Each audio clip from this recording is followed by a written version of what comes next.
reiterar que estas vacunas serán administradas a nuestro personal del sector salud, porque necesitamos cuidar a aquellos que nos cuidan y están en la primera línea de atención frente a esta pandemia. Como lo ha dicho el señor presidente, el escudo de defensa contra el virus es la vacuna y en ese sentido estamos cuidando a nuestro personal de salud. También el día de hoy es el 6º día desde que 10 departamentos han sido declarados en nivel de alerta extremo y en ese sentido entendemos que esto ha generado dificultades para muchísimas familias que tienen que salir a trabajar. Sin embargo, tenemos que mantenernos muy unidos y no bajar la guardia, que es la única manera de poder verdaderamente vencer esta pandemia y sacar a nuestro país adelante. El ministro Alejandro Neira va a dar algunos alcances con respecto de las medidas de apoyo social que se han venido llevando a cabo en estos días, como el Plan Taita, que ha sido facilitado por el Ministerio de Defensa, así como los programas que viene desarrollando el Ministerio de Desarrollo e Inclusión Social.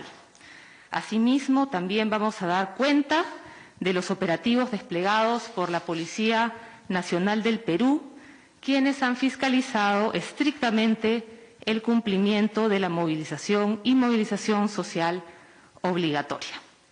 En ese sentido, le doy pase al ministro de Cultura para más detalles sobre estos puntos. Muchas gracias, ministra. Muy buenas tardes con todos y con todas. Efectivamente, nos toca, por un lado, reiterar nuestro agradecimiento a todos aquellos a quienes vienen respetando las normas vinculadas a la cuarentena en las distintas regiones de nuestro país, de acuerdo a la calificación de riesgo, y un llamado, como siempre, a que todos cumplamos con todos los protocolos de bioseguridad, usando bien la mascarilla que cubra nariz y boca, tratando de mantener la distancia física entre todos nosotros, tratando de lavarnos las manos con agua y jabón lo más que podamos y usando espacios al aire libre y lugares que estén bien ventilados. Creo que eso es bastante importante. Les agradecemos a todos aquellos a quienes vienen cumpliendo estas normas en todo nuestro país. Hay un tema bastante importante que es el transporte. Hay diversos estudios a nivel internacional y evidencia científica sobre la forma en que la reducción de la movilidad de las personas implica en la reducción de los contagios. Hay un estudio, por ejemplo, del Imperial College de London, que se refiere a que una movilidad del 57% es suficiente para reducir la tasa de contagios, esa cifra R de la cual siempre nos hablan los epidemiólogos y los médicos que brindan información al respecto. En los últimos días hemos visto que ha habido una reducción en el transporte tanto en Lima metropolitana como en las otras regiones y también en el transporte interprovincial. En el caso de transporte interprovincial, por ejemplo, el promedio de los días miércoles era de 84.784 personas y el último día miércoles de esta semana ha sido de 31.815. Hay una reducción del 62%. Con relación a la ciudad de Lima, la gente que se moviliza en el metro de Lima es aproximadamente, antes de la cuarentena, alcanzaba 797.000 personas. Y entre lunes y jueves en promedio se han movilizado 481.000 personas, una reducción del 40% de la movilidad. En el metropolitano, mientras que en la línea 1 del metro de Lima, entre lunes y jueves se movilizaban 864.828 personas. Esta semana la cifra ha alcanzado 536.000 personas, lo que representa una reducción del 38%. Lo mismo sucede en los corredores complementarios. Sin embargo, hemos visto que en los últimos días ha habido un ligero incremento en la gente que se moviliza también en la ciudad de Lima. Creo que es importante nuevamente hacer un llamado porque cada persona que se moviliza es un riesgo adicional para el contagio a nivel masivo. Y creo que ese es parte de la responsabilidad que todos tenemos individualmente de restringir en la medida de lo posible nuestros desplazamientos.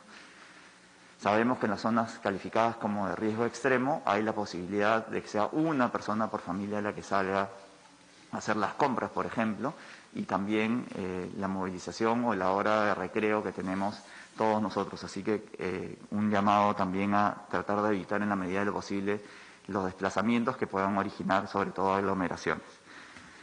En el caso de los operativos policiales, para el cumplimiento de las medidas en esta cuarentena, 70.000 efectivos policiales han sido desplegados para cumplir la inmovilización social obligatoria y todas las otras medidas de restricción. Como parte de los operativos en todo el país, se han intervenido 44.232 personas desde el inicio de estas medidas, el 31 de enero hasta la mañana de hoy. De este total, 8.928 fueron intervenidas en las últimas 24 horas. Se aplicaron un total de 21.942 multas a personas que cometieron infracciones como, por ejemplo, transitar sin el pase laboral respectivo, circular en un vehículo particular sin autorización, salir de casa durante el aislamiento social obligatorio, no usar la mascarilla, no portar el DNI, entre otras. Además de Lima, las regiones con mayor número de personas intervenidas son Arequipa, Apurímac, Cajamarca, Callao, Huánuco, entre otras.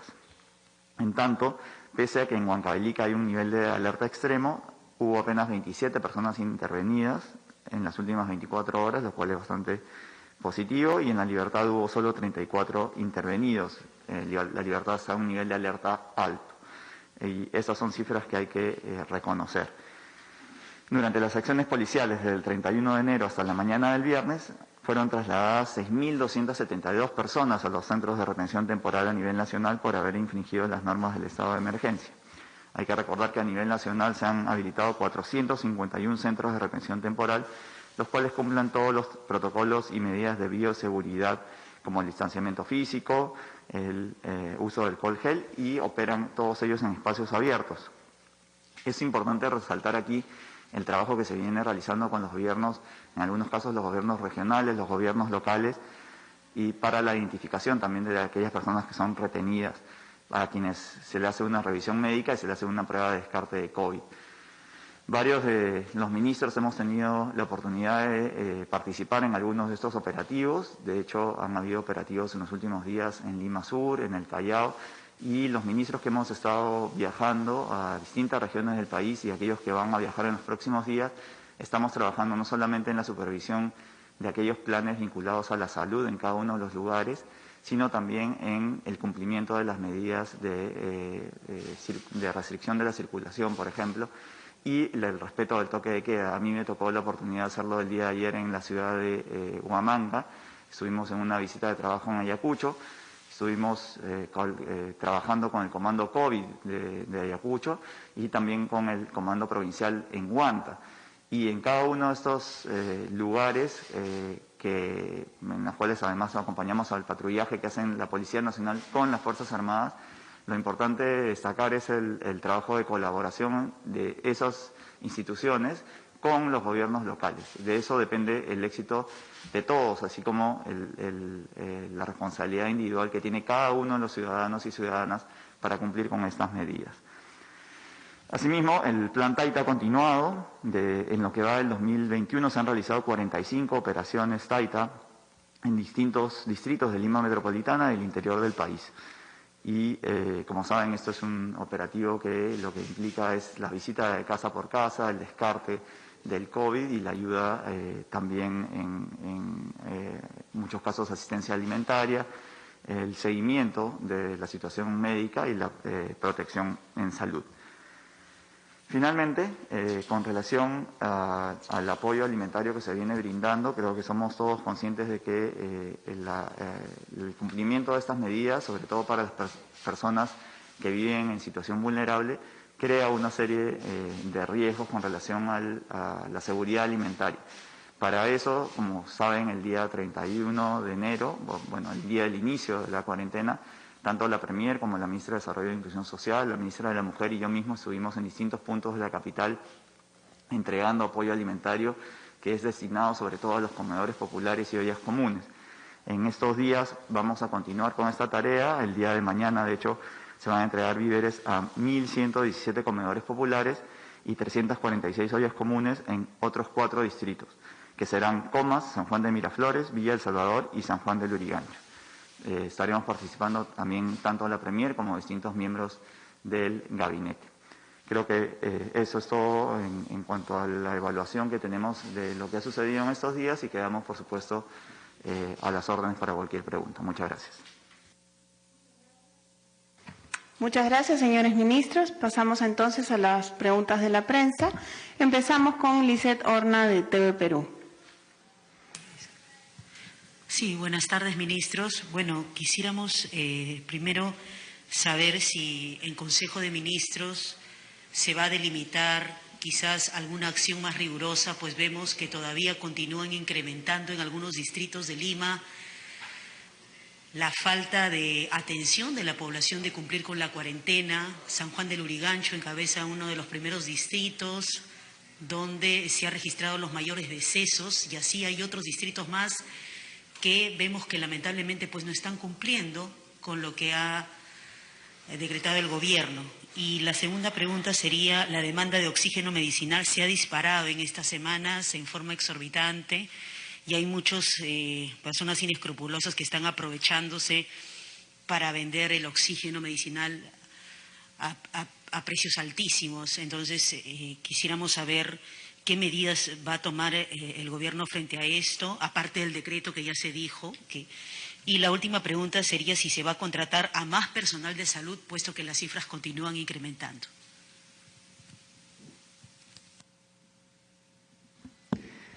Gracias. Bueno, con respecto de la primera pregunta, nosotros cuando anunciamos estas medidas la semana pasada, una de las primeras cosas que pedimos era la colaboración de toda la ciudadanía. Y esto es fundamental porque esta pandemia solamente la podemos vencer todos juntos como peruanos y peruanas. En ese sentido, el gabinete está permanentemente evaluando justamente los distintos indicadores que de alguna manera nos ayudan a ver la evolución de la pandemia en las distintas regiones de nuestro país. Y, por supuesto, que también hay, como lo ha explicado la señora Premier, la intención de que estas medidas sean cada vez más focalizadas. En el caso puntual de Lima Metropolitana, en efecto, es muy importante contar con la colaboración de las autoridades locales, con las cuales venimos coordinando desde el inicio, para que podamos tener justamente un apoyo adicional a la Policía Nacional y a las Fuerzas Armadas, quienes están permanentemente monitoreando que todos los ciudadanos y ciudadanas cumplan las medidas que se han determinado. Pero, repito, es sumamente importante que todos colaboremos. Si queremos que las distintas regiones del Perú puedan ir en los próximos días a niveles más moderados de riesgo, tenemos que colaborar todos. Con respecto de la demanda del oxígeno, el día miércoles la ministra de Salud confirmó que esta demanda ha visto un incremento importante desde el inicio de esta segunda ola. El Gobierno y las autoridades sanitarias vienen coordinando con los distintos productores de oxígeno para ver justamente de aumentar esta provisión, porque entendemos que es importante poder contar con una provisión adicional. Es por eso que el día miércoles salió este decreto de urgencia, que lo que busca justamente es viabilizar diversas medidas para disponer de este insumo. Gracias. Muchas gracias, señora ministra. Vamos con la pregunta de Víctor Reyes, de RPP. Buenas tardes, ministra Cornejo, ministro Neira. A la luz del anuncio hecho por el presidente Sagasti de la llegada del primer lote de vacunas para este fin de semana, quería preguntarle si se tiene previsto qué día va a comenzar ya la vacunación a los ciudadanos, quién va a ser la primera persona en recibir la vacuna y para cuándo, en cuánto tiempo, en cuántos días se completaría la aplicación de este primer bloque de vacunas a la ciudadanía. Entendemos que va a ser de un millón de dosis a 500.000 personas. Gracias. Sí, muchas gracias. El propio presidente Sagasti dijo más o menos la manera en la cual va a operar la cadena logística de las vacunas y cómo van a ser aplicadas.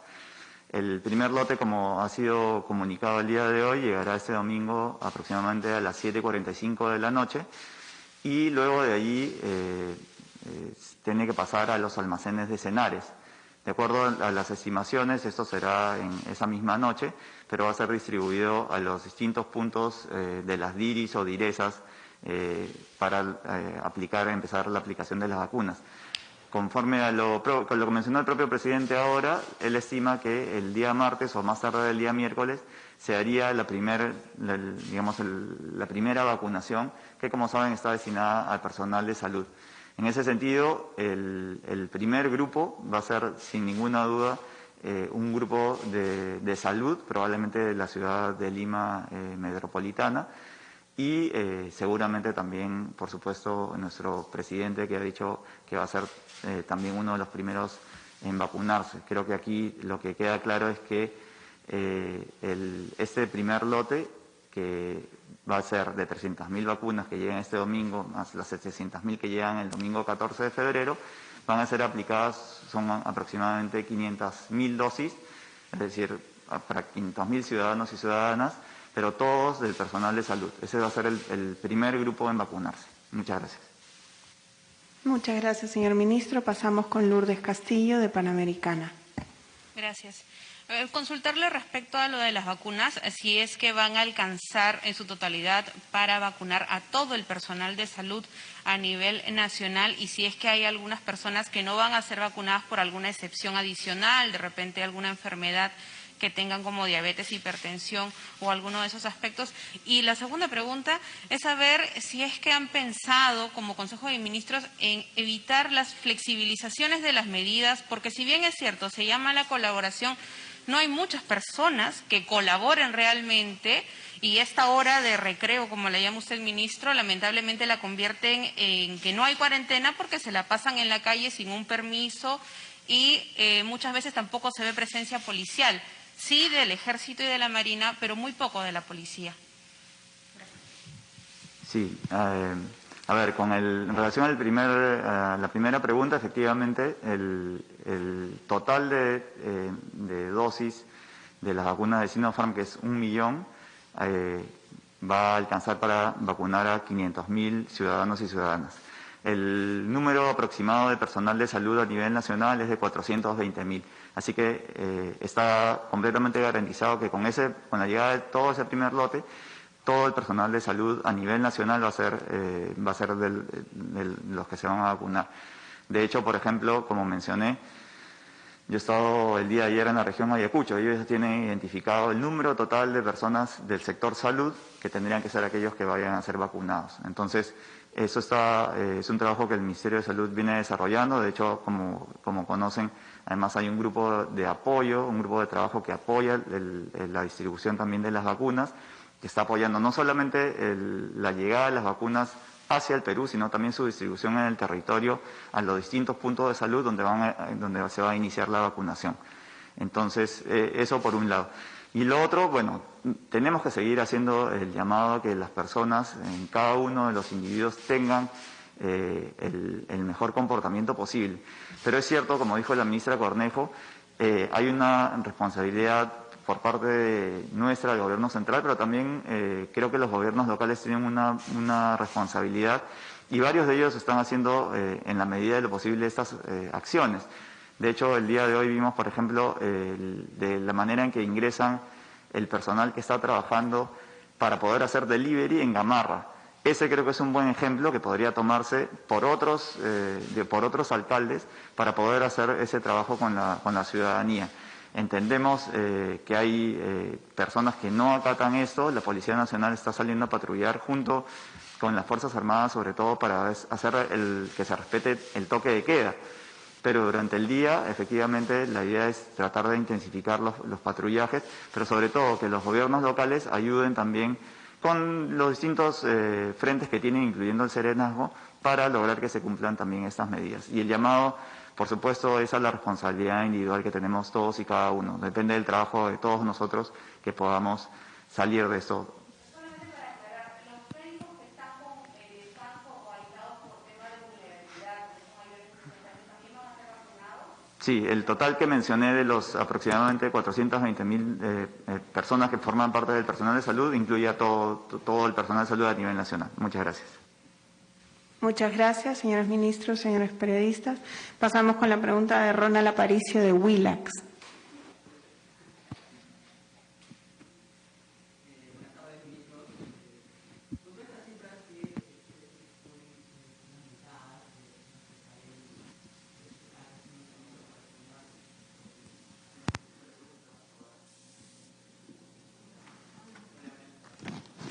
Ministro, buenas tardes, ministros. Con todas estas cifras de personas que han sido multadas en los últimos días y de personas que definitivamente salen sin el permiso correspondiente de sus casas, ¿hay una evaluación para ampliar la cuarentena más allá del 14 de febrero? Y si esta ampliación supone a que más regiones ingresen a esta lista de nivel extremo. Eso sería la primera pregunta, y la otra sería si hay una predisposición del presidente de ser la primera persona en ser vacunada. Eso sería. Muchas gracias. Sí, mire, como hemos anunciado desde la semana pasada, nosotros venimos evaluando el desarrollo de la pandemia en cada región. Entonces, en efecto, podría ser que hayan regiones que mejoren, como podría haber regiones que también pasen a un nivel de riesgo mayor. Eso está en constante evaluación y probablemente en los próximos días se pueda dar mayor información al respecto. Es por eso que nosotros hemos establecido estas conferencias los días lunes y los días viernes, además de la conferencia que da la señora Premier después del Consejo los días miércoles. Es decir, 3 días a la semana tenemos estas conferencias para poder dar los alcances en el avance de las diferentes medidas, el cumplimiento de las mismas y también, por supuesto, cómo está evolucionando la pandemia en las distintas regiones. Así que lo estaremos informando próximamente. Y con respecto de la consulta, bueno, el presidente, como ha dicho el ministro de Cultura, es una persona que desde el día 1 ha hecho público el interés de que todos los peruanos y las peruanas nos vacunemos. Creo yo que es muy importante que también él dé el ejemplo al recibir esta vacuna. Entiendo que la próxima semana, cuando ya empiece el proceso de vacunación, el día martes o el día miércoles, conoceremos exactamente quiénes son aquellas personas que van a ser las primeras en recibir esta primera dosis. Muchas gracias. Pasamos con la pregunta de Trilce Reyes, de Latina. Ministro, buenas tardes. El presidente Sagasti ha sido bastante claro y se ha pronunciado también sobre estas elecciones y ha mencionado a un factor importante, indispensable, que son los miembros de mesa, sobre la vacunación de estas personas. ¿Cómo se van a dar o qué medidas se van a establecer justamente para empezar la vacunación con estas personas? Y también ya sabemos que ha llegado esta nueva variante brasileña en nuestro país. ¿Se va a dar o se está evaluando en todo caso poder ajustar un poco más las medidas? Esas serían mis consultas, por favor. A ver, sí, con respecto a los miembros de mesa, la Premier justamente anunció que en esta primera fase de la vacunación, donde están el personal de salud, que ya hemos comentado, también se encuentran los miembros de mesa y que dependerá justamente de cómo vayan llegando los distintos lotes de las vacunas que se han anunciado. Así que los miembros de mesa sí están priorizados y dependiendo del cronograma de vacunación podremos saber una fecha estimada en la cual puedan recibir esta vacuna. Y con respecto de la variante, sí, la ministra de Salud ha anunciado que esta nueva variante brasilera se encuentra ya en las regiones de Lima, de Huánuco y de Loreto. Y efectivamente, lo que estamos haciendo es una evaluación de cómo va evolucionando el nivel de contagios y de ingresos a UCI en las distintas regiones del país. Hay una posibilidad de que regiones puedan mejorar y hay una posibilidad de que las regiones también puedan pasar a un nivel de riesgo mayor. Esto, estamos en el día 6 de estas nuevas medidas de inmovilización. Estamos en constante evaluación y alcanzaremos mayor información pronto, porque lo que queremos justamente es que este nivel de contagios sea lo mínimo posible. Muchas gracias. Vamos con la última pregunta de César Zúñiga de Exitosa. Ministros, buenas tardes. Yo quería hacer hincapié nuevamente en el tema del oxígeno. Si bien es cierto, este decreto ya está publicado, pero hay un plan por parte de la PCM en corto plazo, porque no podemos hablar de un mediano o largo plazo, puesto que las personas necesitan ya el oxígeno. ¿De cuántas plantas podrían instalarse en la próxima semana, por ejemplo? ¿Hay un plan del Ejecutivo o simplemente se ha lanzado el decreto sin tener en cuenta de repente las bases y el tiempo que puede demorar la instalación de una planta? Porque tengamos en cuenta de que muchas personas en realidad están perdiendo la vida precisamente porque no pueden acceder al oxígeno. Muchas gracias. Sí, como dijo la ministra Cornejo hace un momento, hay una alta demanda de oxígeno en estos momentos debido a esta segunda ola que exige un esfuerzo mayor y se vienen realizando una evaluación para ver las distintas opciones que tenemos para tener una mayor producción de oxígeno. Ahora mismo el presidente Sagasti también mencionó que se están haciendo, continuamos con el trabajo que se está realizando con la Universidad Nacional de Ingeniería. Aquí se encargó la realización o la elaboración de 47 plantas de oxígeno que están, algunas de las cuales ya han sido entregadas, y también con otras instituciones académicas como la Universidad Católica. Y de hecho también, como él mismo dijo y como la ministra Cornejo lo enfatizó, se viene tomando contacto también con la empresa privada, que sería también a quienes se ha hecho la coordinación para ver de qué manera pueden sumarse a esta posibilidad. El presidente Sagasti mencionó ahora, ¿no?, que muchas plantas o muchas empresas que cuentan con plantas de oxígeno de carácter industrial pueden también elaborar oxígeno de tipo medicinal, así que esa es una de las alternativas que se están tomando de manera inmediata. Es decir, nosotros antes de venir aquí, de hecho, hemos estado en una reunión con la Premier, que estaba haciendo la evaluación de en qué medida podemos acelerar, tratar de cumplir con la demanda de oxígeno que existe actualmente en nuestro país. Muchas gracias. Muchas gracias.